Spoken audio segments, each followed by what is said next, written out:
So this is Peaceful Anarchism on the Voluntary Virtues Network every Thursday at 1 p.m. And you can also find me on the Conscious Resistance Network and Conscious Resistance YouTube channel. So today we have Susanne Tarkowski Tempelhof, who is currently in Ghana, but she's originally from Sweden, and she's the founder of Bitnation, an awesome challenge or competition to the monopoly of government services that we all experience. So Susanne, tell us a little bit about, maybe let's start with how you became an anarchist. That's always a good way to start.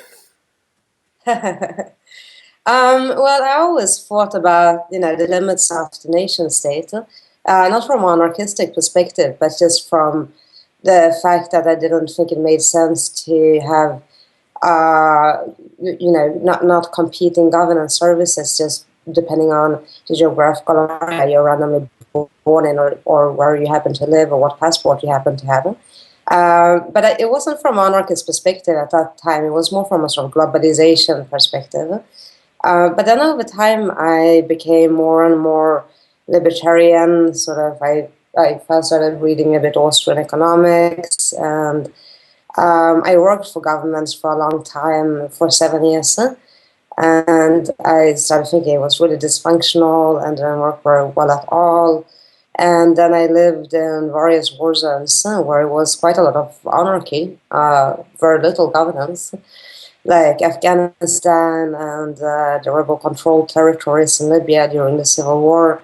And I was really quite impressed, over how well society actually functioned with less governance. And then, so after that, I became an anarchist. I think that's the sort of road everybody goes down, First you become an anarchist, and then it gets just sort of harder and harder to defend it, and then in the end I had to just come out of the closet, and say, okay, fuck it. As we all run out of excuses, right? Yeah, exactly. Yeah. So tell me about your experience in the Middle East, because I remember hearing through Anarchist you were describing that, and it's really fascinating. I think it was, Yeah. go ahead. Yeah, I spent 5 years, not only in the Middle East, but also Afghanistan and Pakistan and so forth, which is technically, Central or South Asia. And then I was in Egypt during the Arab Spring, and then Libya during the Arab Spring, which, as we all know now, turned into a violent civil war, which is still sort of ongoing. And it was a really life-changing experience.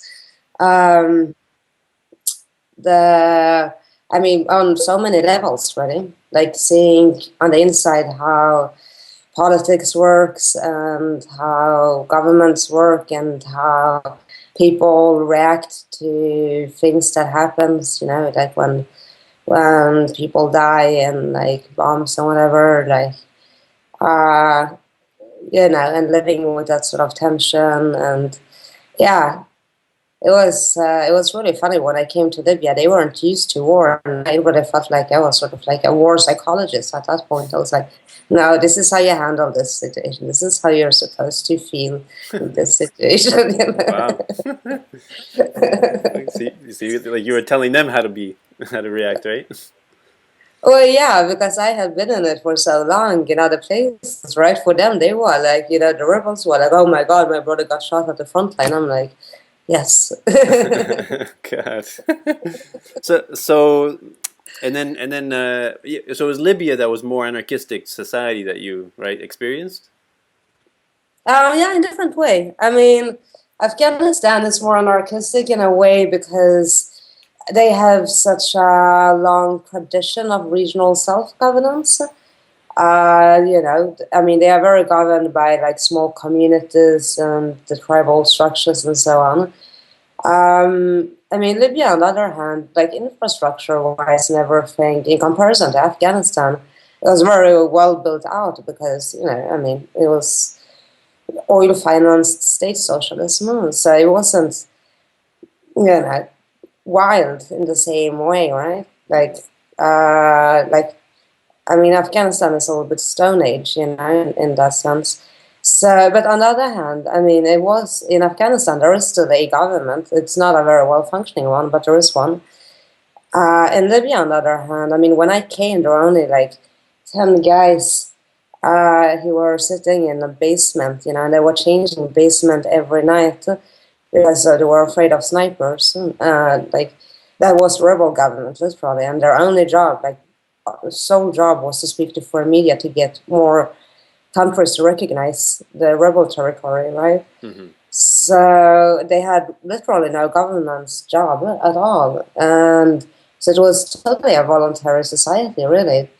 And it functioned really well, like there were like 200 volunteers collecting trash in the streets, engineers working day and night to keep the telephone networks alive, Boy Scouts doing traffic policing, people paying, with their own money from their own pocket to buy weapons to fight at the front line. Cool. I mean, really astonishing. Yes, it was well, quite intense. So You know. so soon after that, you did the TED Talk. No, I did the TED Talk. Yeah, yeah. After that, yeah, I did that in 2012, Uh-huh. like late October 2012. So I basically in October I signed a book deal to start writing a book about how to start your own nation, the Google mentor, which I'm still writing.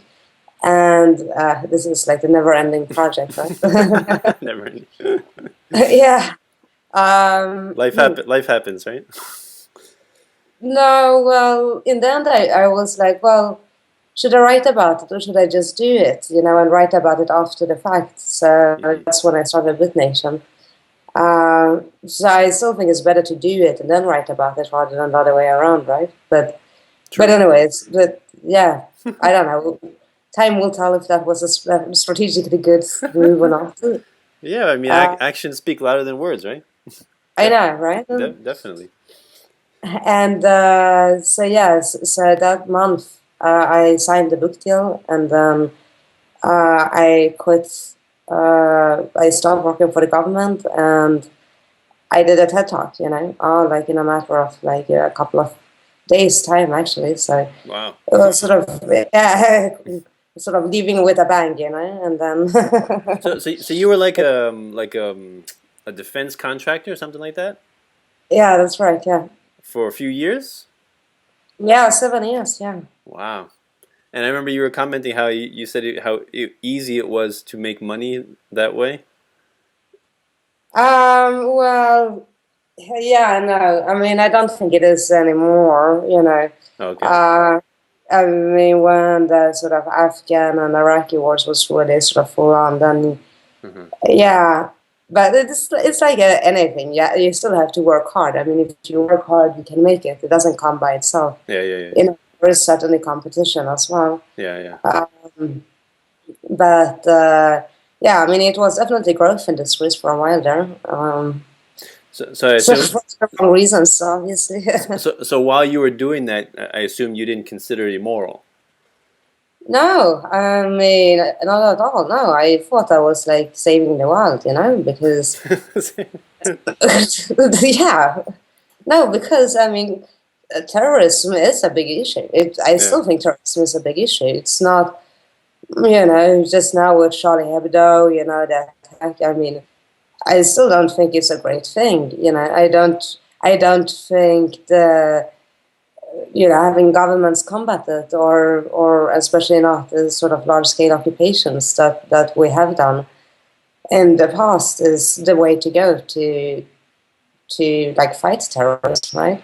But yeah, I mean, it's still an issue. So, but then what I realized over time was that most of the things we're doing were quite either pointless or directly counterproductive, and yeah, so Yeah, I think it was demoralizing. yeah, it seems like when you talk about terrorism, you have to.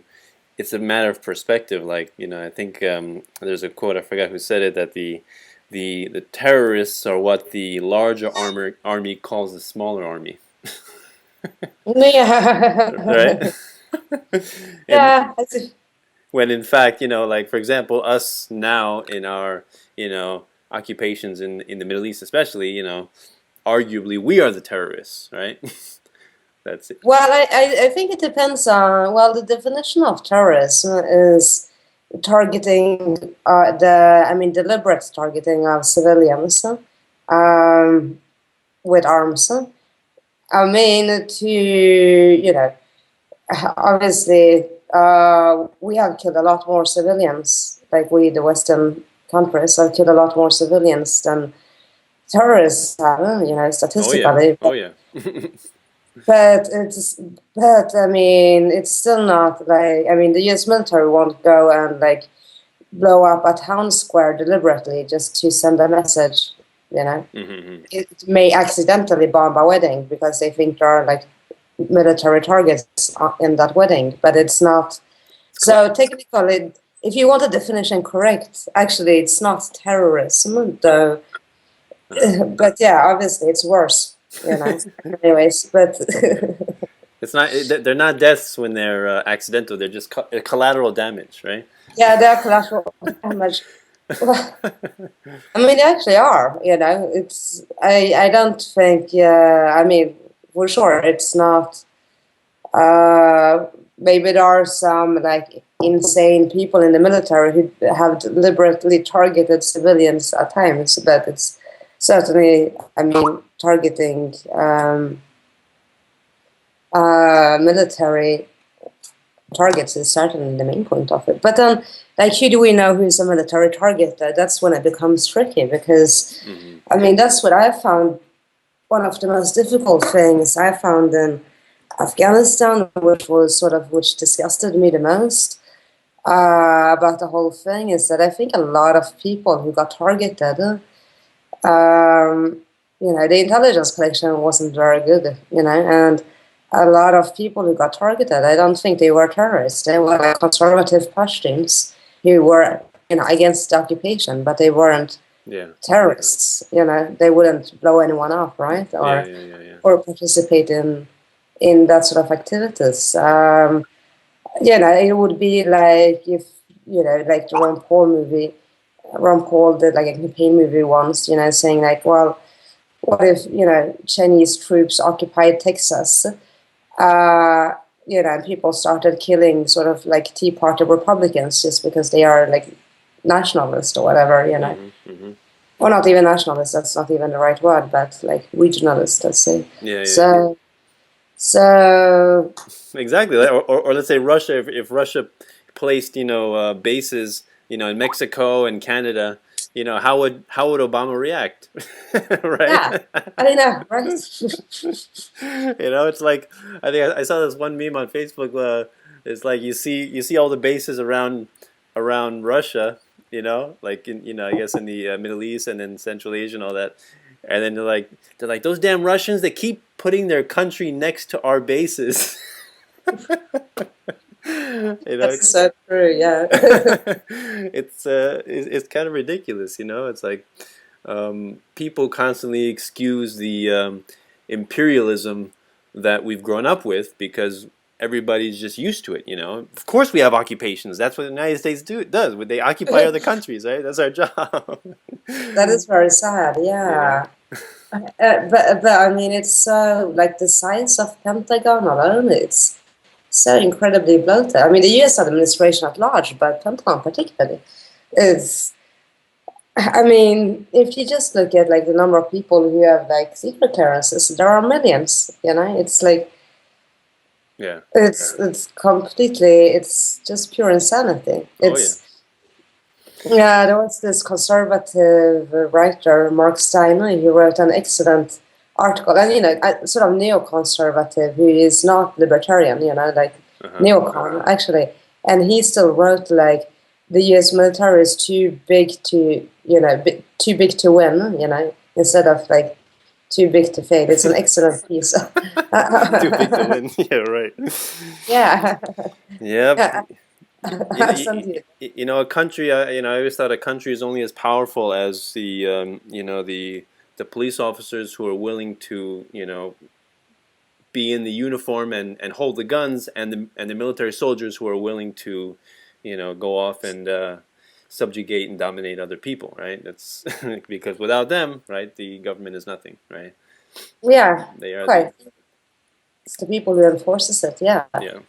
the obedient enforcers. So tell me about your TED talk. Well, what was the subject of it? Like, what did you discuss? Well, basically, what Bitnation is about, like why. So the name of it is to be governed by TED. And so my whole point is that, we take for granted that we need consensus, or that we need to democratically vote on things, that everybody in a certain geographical area needs to agree on some things. But that would be like saying, oh, we all need to agree on like what we eat. Like, no, why would we? If I want pasta and you want a hamburger, like why shouldn't we individually decide, right? Like, Exactly. why should like the majority vote on what's for dinner, right? It's so there's absolutely no reason for that. And the excuses is, of course, the country, but that's a very bad excuse, because the country will go away regardless, right? Because of globalization and global migration and global communication, and I mean that's just a fact.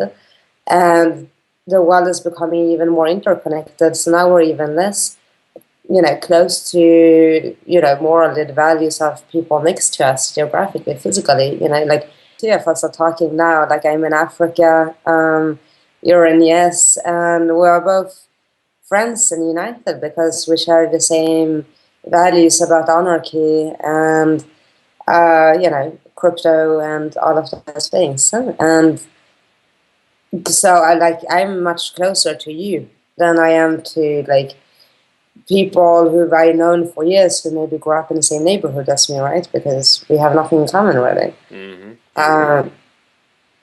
So it's absurd to think that people's choices should be defined by their geography, right?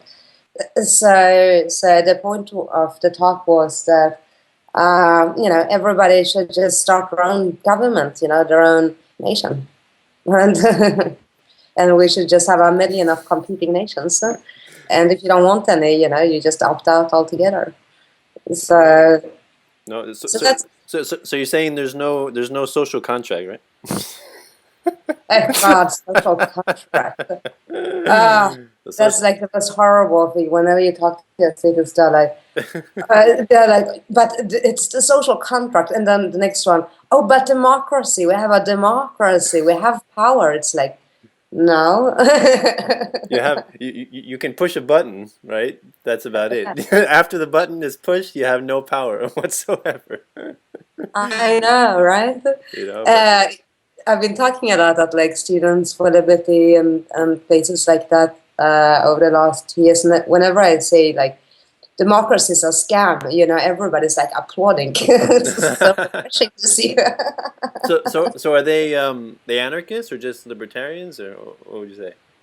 It really depends, it depends on the country. Okay. They are, I would say, maybe 30% anarchist, mostly around 20-30%, and others are minarchist, and some But are just like they're open-minded though, so they're probably on the path, right, towards. That's what I like to think. Yeah, there are some people who are more conservative. I don't know, like more sort of neocon conservative. Like for instance, I was speaking at one in Sweden, and because it's such a small country, it's only 9 million people, and like the whole like right-wing libertarian and then anarchist movements, sort of people who are against, and the pirate movement as well, sort of is basically one movement with the same people, because the people who are into politics and who are somewhat in those circles all know each other and hang out, right? Because, like in US it's very divided, like it's very much like here are the neocons and they hate the libertarians, and the libertarians like hate the sort of social libertarians or Mm-hmm. liberal libertarians and Yeah, yeah, whatever. Like it's because you have 320 million people, so it's easier to find. Uh, yeah, yeah. I mean, it's really amazing how confusing and complicated it can get with these hyphens and yeah, descriptions. Conservative, liberal, Democrat, independent. Green Party, Constitution Party, right? I And know. and I think if you can simplify your principles as much as possible, then I think you have a better way of explaining your ideas, right? So, do you think it's okay to initiate force against other people, right? Do you, Yeah, right? Basically, is what it is. Are you willing to leave people alone? Is what you yeah, that's I think that's basically what it comes down to, right? And if you're not, if you say, I can live my life, but that guy down the street, he can't, yeah. then you're basically what's wrong with society, I know. you know? But it's so funny when you say that. Like if I just ask that question to anyone, they will say no. I'm not ready to force. And Hmm. I'm like, so are you willing to pay other people to initiate force on your behalf? Like if Exactly. Yeah. like hire a thug to go and beat someone up? That's when it gets confusing. Oh, well, then it's okay, Yeah, right? exactly. If it's the hitman that's killing the guy, Yeah. then it's not murder, right? And what if that person stole the money to finance it from others? Yeah, yeah, Again, then they are like, it doesn't like really resonate. It's sort of like, yeah. I have a but friend. that's not what the government is because democracy. Yeah, because democracy. Yeah, I have a friend. Oh, you don't understand. You don't understand, Suzanne. Yeah. Yeah. Or you know what I get a lot? I get you're overgeneralizing. You're oversimplifying things. You're not considering the big picture. What? No, that's exactly what we are. Yeah, yeah. But yeah, I have a friend, and he basically argues that taxation is not theft because you have by not leaving, you have chosen to stay here and therefore abide by all the laws and regulations and rules in the country. And Well, that's assuming you can leave. yeah, exactly. So yes, it's assuming you can leave. You have the means to leave because it's expensive and it's very lengthy, the process of expatriation, Yeah. as well as the fact that there really aren't any I guess industrialized stateless societies that we can go to. But then again, another. Yeah. Go And, ahead. and then as well, I mean, as Americans, they still have like a relatively good passport. What if you are like you're born with a shit passport in like Central African Republic? Like, forget about leaving. You wouldn't even be taken to like Nigeria as a refugee. Even Nigeria would kick you out, Really? right? Oh, all right. Yeah. I mean, if you're born in a Congo or something, you're stuck. Hmm. And I mean, we're talking about billions of people who technically could not leave to basically any other country, right? Yeah, yeah, And unless they live as like hidden in a basement or something, or in a tent, like yeah, yeah. uh, and on top of that, there are like linguistic problems. You have to leave your family. You have to learn a new language, Hmm. whatever. Like, why would you want to do that? And then if you want to exit altogether, technically the only place you can go where that is not currently occupied by a government would be Antarctica. Antarctica. That is certainly not a very attractive option. Right, right, right. And the other thing is that by saying if you stay here, you are implicitly agreeing to the rules and regulations and in the country. You're implying that the U.S. government owns the piece of dirt called the United States, right? Whereas they don't own it because if you were to if you were to have ownership of anything, right? You have to um, make good use of it. If you own land, the best way to confer ownership is to use the land in some useful way, perhaps to make a house for yourself or make products that other people would want to buy, right? So in that sense, how can the federal government own the entire, area known as the United States? It claims dominion because it has all the guns, right? But that's about it. There's no ownership. Yeah, exactly. And then people say, "Oh, we need government to like defend property rights, to defend our property." Like, if the government can come and take away your property by violence, yeah, no, then you don't own your property. Then you don't believe in property rights, right? Oh yeah, of course. Yeah, I mean the government is the primary Yeah, violator of property rights, right? Just by virtue of taxation alone. yeah, exactly. That's the thing. So So I can't say how you can say that, that you believe in property rights and you think property rights is a good thing, yeah, and then also not be an anarchist. Like, yeah. that doesn't.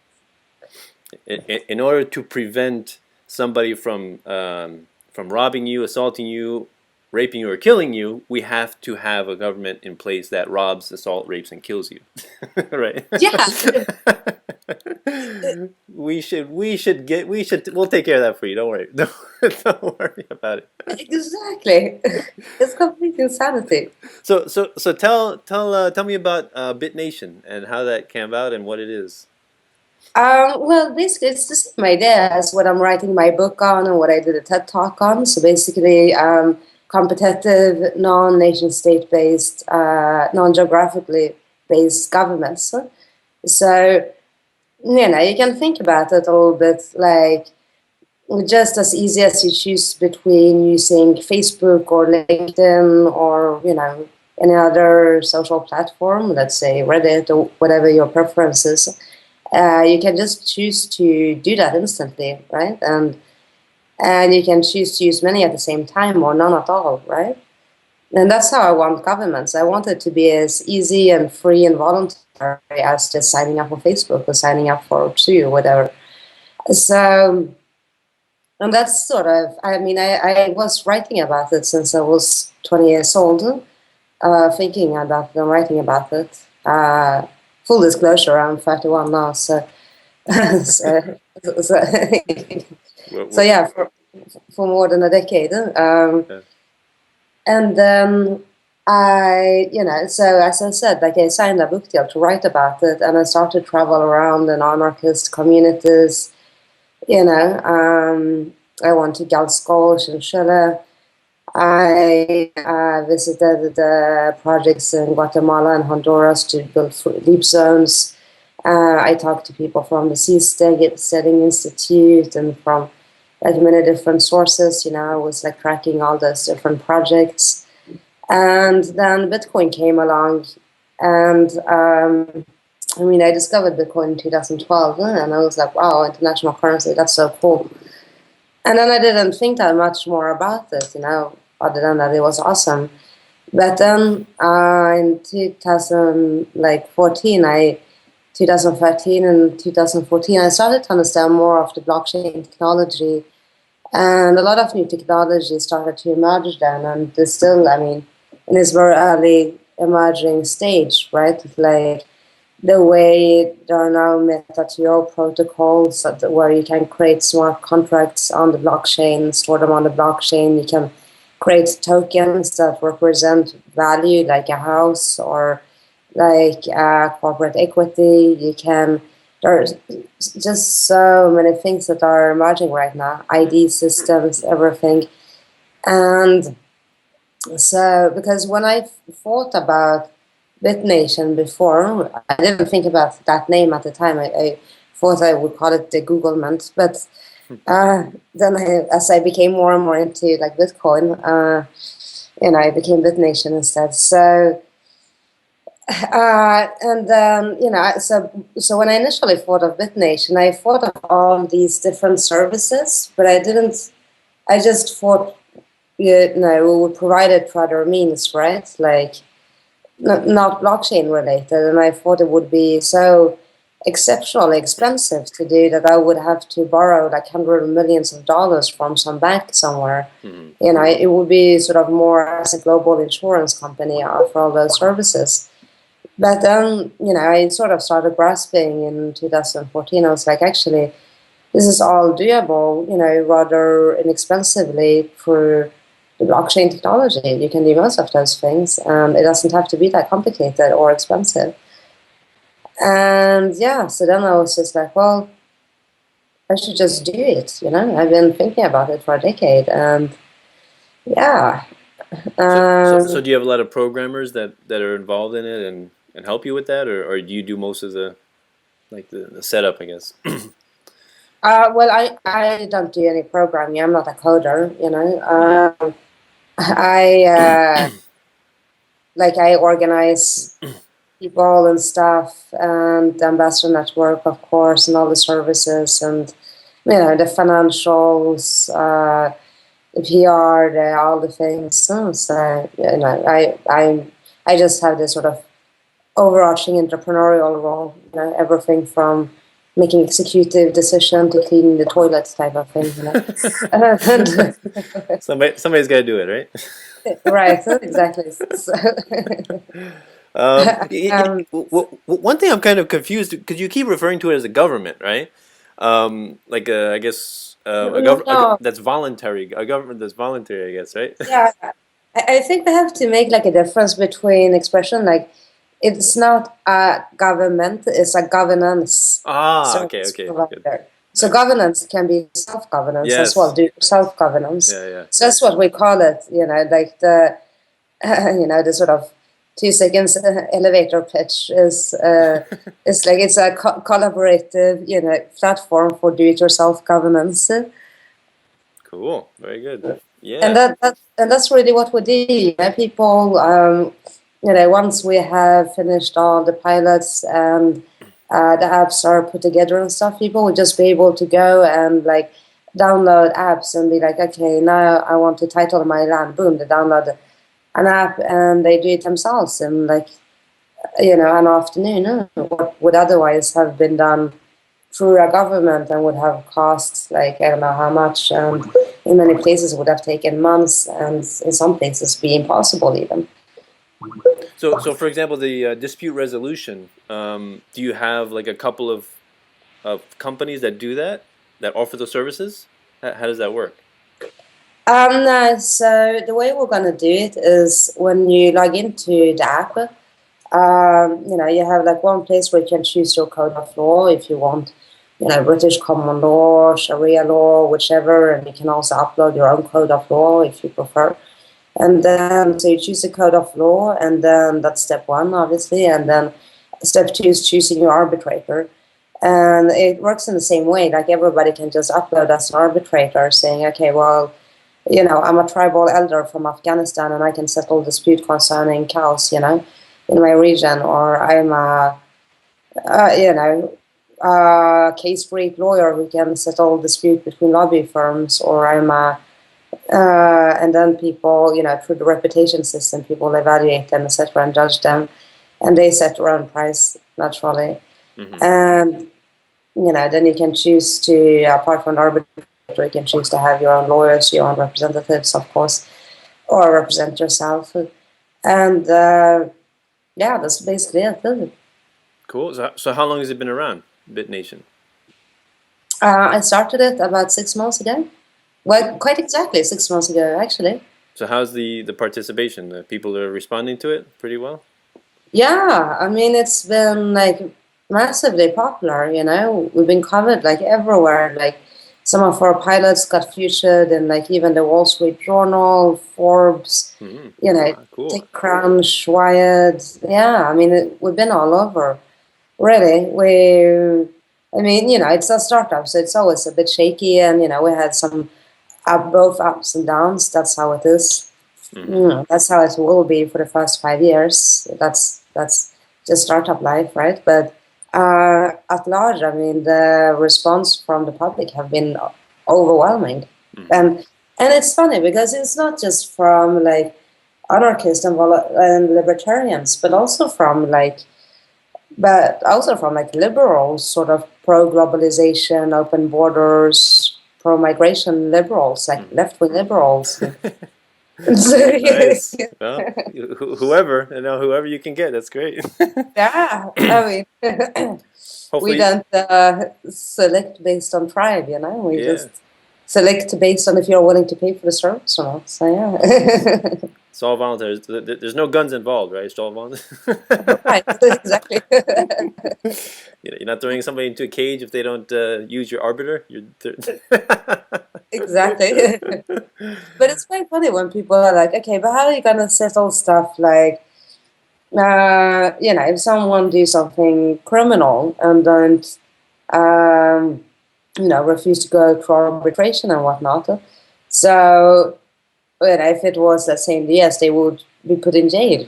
You know, they would, and obviously we're not going to go around putting anyone in jail, right? So, Mhm. but instead of the way, the incentive not to do it and the sort of punishment if you do is the reputation system. That's the whole backbone of the system. So instead of going to jail, your reputation that permits you to do all other contracts, etc., you know, form companies, get married, whatever it may be, titles, etc., you know, it gets damaged. So it will prevent you from doing like all other things. So what we're doing is really setting a precedent for a reputation-based economy in a very deep type of way, right? Oh So yeah, yeah, it's quite socially interesting as an experiment. yeah. I mean, I see it's already in place. That kind of system, like in eBay or in who else uses like Craigslist. I think the vendors they have rating systems for each vendor, right? And Yeah, everybody researches the vendor before they actually buy the product, right? Nobody just picks at random from a from a list. Everybody wants to have a vendor that has good experience, right? Has positive reviews and right things like that. So yeah, and even places like Airbnb and you know, I mean, there are the same sort of reviews for like hotels and restaurants and um, yeah, internet really facilitates that so much. yeah, I think a lot of people they easily disregard how much anarchy is really already in their lives. We think that government like has complete control like over every single aspect of our lives, whereas they most of the time do not. Like we you can go a good amount of time without actually seeing getting in contact with government, like at the DMV or by a police officer or taxman. And that whole time that you aren't in contact, that you're essentially living in anarchy. Right? What you want to do that day, what you want to eat, who you want to hang out with, right? That's all your choices, right? And that's anarchy. That's basically what it is. Exactly. People are like, anarchy is chaos. No, I'm like, no, Yeah. anarchy is order. I mean, anarchy is just voluntary decisions. So, like, yeah, what are we going to have for dinner? Voluntary agreements, no violence involved. Hmm. Government is chaos because that means violence. Oh yeah. Oh yeah. I mean, if a certain businessman were to do, he's performing the transactions he's performing because they are the most efficient and cost effective and convenient ways to do business, right? Whereas when a regulation gets put in place and he's forced to do something else, he's doing something that's unnatural and artificial because there's guns pointed at his head, right? Or at his business. Yeah. Jeffrey Tucker, he said, like, he had this beautiful statement saying, like, anarchy is all around us, like, every day.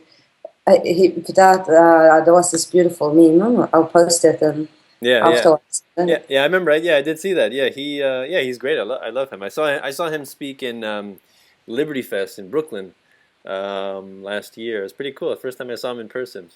Awesome guy. had his Yeah. he had his nice hat on. He looked like a gangster from the 1920s with the pinstripes and everything. Very nice.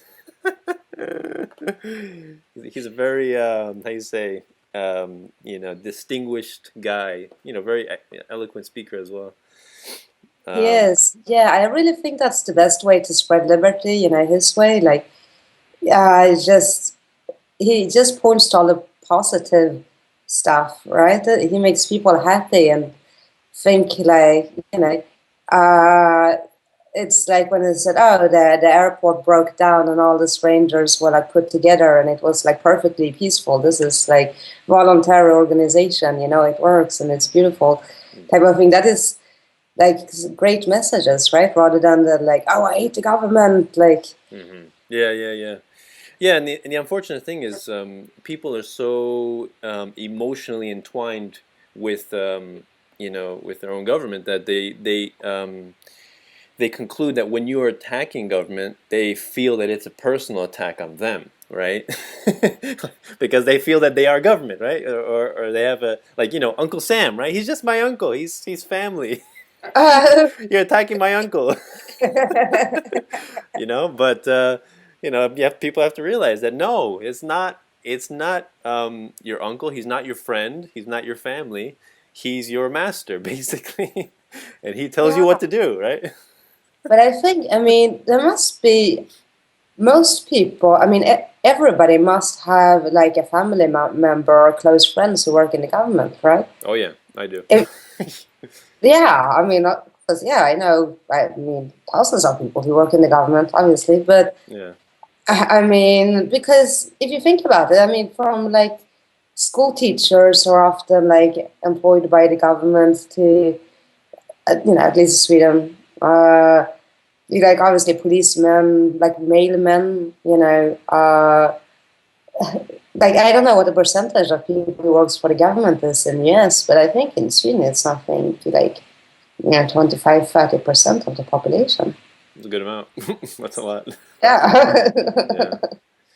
In Libya, it was during the Gaddafi regime, it was something really astonishing, like 97%. Hmm. That much? Really? Yeah, Oh my God. yeah, Yeah. and I also said, so what was your job? They were like, oh, I worked at the Ministry of something, and I'm like, okay, but what did you do like every day? Yeah. They're like, well, I came in once a week. I sent a couple of papers for 3 hours, and then I left. Mm. And they got like a full-time salary for that. Yeah, yeah. It's amazing how when jobs are created by force, um, how easily they justify their existence, right? I think it was Milton Friedman. He said, "There's nothing more permanent than a temporary government policy." Exactly, I know, right? Right? So we created, I think, the CIA as a result of the Cold War, and they say, it's just going to be for temporary. It's just temporary. All right, and what else is? I think there's when Nixon delinked the dollar from gold from the Bretton Woods system, 1971. Right? Again, it's just temporary. Right? So that's the nature of government, right? Always to swell and expand at the expense of the industrious, right? The hardworking class, always. That And is right. And I don't think, I fought for like the longest time. I mean, most of my life until just very recently, that the best way to change things was to change it from the inside. Until like Bitcoin came along and I realized, no, you can just create something brand new oh yeah, and outcompete it. yeah. Oh yeah, that's awesome. Yeah, that's really really cool. Yeah, and I love about Bitcoin, about how it's decentralized, and I think I heard Jeff Berwick say one time, or I read it somewhere, that they tried to like shut down Bitcoin by like attacking some physical location, and they destroyed the computers, or maybe What? Seriously? yeah, I don't know if it was Bitcoin, maybe there's something else. They just destroyed the computers, and then the guys are just looking at these government agents who are destroying the computers, and they're like, haven't you ever heard of the cloud? Yeah, I know. Like the amount of ineptitude and stupidity that government agents have is overwhelming. We have to realize how these people they're basically just dinosaurs. They're living in the past. Yeah, I mean, it's like the Silk Road trial. They are like, oh, we took away the Silk Road. Like, we put the Yeah, guy in prison. I mean, how long did it take? Like 48 hours before Silk Road 2 was operating? Like, exactly. Exactly. It's like whack-a-mole. You try, yeah. right? I know, it's so sad. They never, and they they never learn. You constantly salute, constantly think that violence will bring about a peaceful society, right? That's the whole idea of the war on terror, right? Right. Yeah, We're going to violently bring you peace and freedom. yeah, What? exactly. I'm gonna fuck to make you a virgin, you know? Yeah. Yeah, exactly. It's a losing battle. But I don't want to keep you too long. So why don't you finish up, giving any last messages or websites that you want to let the readers know about you, how to contact you. Yeah, please visit Bitnation, www.bitnation.co, not com, co. We have our crowd sale on until the end of the month, until January 31st, and the white paper and the dev plan and everything is open for input, community input until then. So we want community input, so please check it out and comment, and yeah, great. Thank you for having me on, and you know, please. You want to? Why don't you give the listeners a parting message? A Some parting message. Sure. some. What would you say to I don't know. Like the quickest introduction to voluntarism or anarchy. How would you? Like, what would you tell people to think? You know, if you want to expand or destroy statism in your life, what would you say is the simplest way, the simplest message you would give? Why would you choose just one service provider that's gonna force their services on you for violence rather than choosing between millions of voluntary alternatives that you can purchase as quickly as and as easily as you purchase a new cell phone or shoes or food or whatever. Like, why would government services be any different than everything else that you voluntarily choose to purchase or not purchase in your life? I'll give you one answer. Because if the USPS doesn't have a monopoly over delivering pieces of paper, nobody will ever deliver pieces of paper. That's why. Yeah, they are the only ones in the world who have that capability. and, Yeah. and not only that, but at a $16 billion debt. The only one that can do that, right? Exactly. Nice. Well, very good speaking with you, Suzanne. Thank you very much for the conversation. So this is Peaceful Anarchism on the Voluntary Virtues Network and the Conscious Resistance YouTube channel and Conscious Resistance Network. Wishing everyone have a wonderful day. Take care.